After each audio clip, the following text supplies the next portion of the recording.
નમસ્કાર દર્શક મિત્રો, તો લોકસત્તા શોમાં આપનું સ્વાગત છે।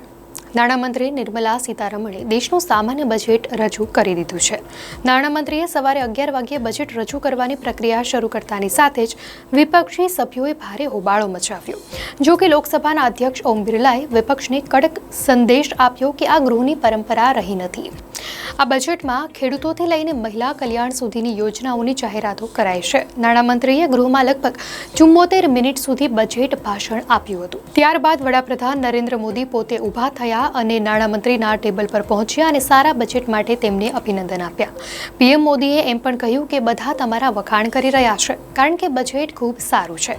કેબિનેટ બેઠકમાં બજેટને મંજૂરી મળ્યા બાદ પીએમ મોદીએ તેમના કેબિનેટ સાથીદારોને કહ્યું કે આ બજેટ સામાન્ય માણસ માટે છે। આ ગરીબ ખેડૂતો, મહિલાઓ અને યુવાનોની આકાંક્ષાઓનું બજેટ છે। તો કેન્દ્રીય ગૃહમંત્રી અમિત શાહે પણ ટ્વીટ કર્યું કે બજેટ 2025 એ મોદી સરકારના દરેક ક્ષેત્રમાં વિકસિત અને શ્રેષ્ઠ ભારત બનાવવાના વિઝનની બ્લુપ્રિન્ટ છે। ખેડૂતો, ગરીબો, મધ્યમ વર્ગ, મહિલાઓ અને બાળકોના શિક્ષણ, પોષણ અને આરોગ્યથી લઈને સ્ટાર્ટઅપ, નવીનતા અને રોકાણ સુધીના દરેક ક્ષેત્રને આવરી લેતું આ બજેટ મોદીજીના આત્મનિર્ભર ભારતનો રોડમેપ છે। તો મહારાષ્ટ્રના મુખ્યમંત્રી દેવેન્દ્ર ફડણવીસે પણ કેન્દ્રીય બજેટ પર કહ્યું કે પીએમ મોદીના નેતૃત્વમાં નાણામંત્રી નિર્મલા સીતારમણે ખૂબ જ જબરદસ્ત બજેટ રજૂ કર્યું છે। ખાસ કરીને આપણા મધ્યમ વર્ગ માટે તેને સપનાનું બજેટ કહી શકાય। આવું બજેટ તેમણે રજૂ કર્યું છે, તેથી હું તેમનો ખૂબ ખૂબ આભાર માનું છું। ત્યારે બજેટ પર ગુજરાતના મુખ્યમંત્રી ભૂપેન્દ્ર પટેલે ટ્વીટ કરતા કહ્યું છે કે માનનીય પ્રધાનમંત્રીના નેતૃત્વમાં નાણામંત્રી શ્રીમતી નિર્મલા સીતારમણજી દ્વારા રજૂ કરાયેલું બજેટ વિકસિત ભારત @2047ના સંકલ્પને પૂર્ણ કરવા માટે નવી ચેતના આપતું બજેટ છે। આ બજેટ 4 સ્તંભો કૃષિ, એમએસએમઈ, રોકાણ અને નિકાસ પર ધ્યાન કેન્દ્રિત કરે છે। ભારતને વિશ્વની ત્રીજી સૌથી મોટી અર્થવ્યવસ્થા બનાવવાના સંકલ્પ સાથે આત્મનિર્ભર ભારતના મંત્રને સાકાર કરનારા આ બજેટ માટે હું માનનીય પ્રધાનમંત્રી અને માનનીય નાણામંત્રીને અભિનંદન આપું છું। તો ઉત્તરાખંડના સીએમ પુષ્કરસિંહ ધામીએ પણ ટ્વીટ કરીને કહ્યું છે કે મધ્યમ વર્ગ માટે એક મોટી ભેટ।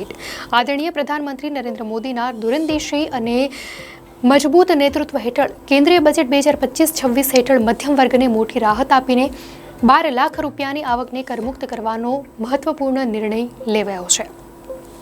આ કલ્યાણકારી નિર્ણયથી દેશના મધ્યમ વર્ગ સહિત તમામ લોકોને ચોક્કસપણે ફાયદો થશે। તો કેન્દ્રીય બજેટ 2025 પર કોંગ્રેસના સાંસદ શશી થરૂરે કહ્યું, મને લાગે છે કે તમે બીજેપી બેન્ચમાંથી જે તાળીઓ સાંભળી તે મધ્યમ વર્ગના કર ઘટાડા માટે હતી। અમે વિગતો જોઈએ છીએ અને તે સારી વાત હોઈ શકે છે। તેથી જો તમારી પાસે પગાર હોય તો તમે ઓછો કર ચૂકવતા હશો, પરંતુ મહત્વપૂર્ણ પ્રશ્ન એ છે કે જો આપણી પાસે પગાર ન હોય તો શું થશે? આવક ક્યાંથી આવશે? આવકવેરામાં રાહતનો લાભ મેળવવા માટે તમારે ખરેખર નોકરીઓની જરૂર છે। નાણામંત્રી દ્વારા બેરોજગારીનો ઉલ્લેખ કરવામાં નથી આવ્યો। તો કોંગ્રેસના સાંસદ મનીષ તિવારીએ કહ્યું કે મને સમજાતું નથી કે આ ભારત સરકારનું બજેટ હતું કે બિહાર સરકારનું। શું તમે કેન્દ્રીય નાણામંત્રીના આખા બજેટ ભાષણમાં બિહાર સિવાય બીજા કોઈ રાજ્યનું નામ સાંભળ્યું? તો કોંગ્રેસના નેતા ભૂપેશ બધેલે કેન્દ્રીય બજેટ 2025 પર કહ્યું, મધ્યમ વર્ગ અને નીચલા મધ્યમ વર્ગ, ગરીબો, ખેડૂતો માટે બજેટમાં કંઈ નથી। માળખાકીય સુવિધાઓ માટે કંઈ નથી જે લોકોને રોજગાર મળે।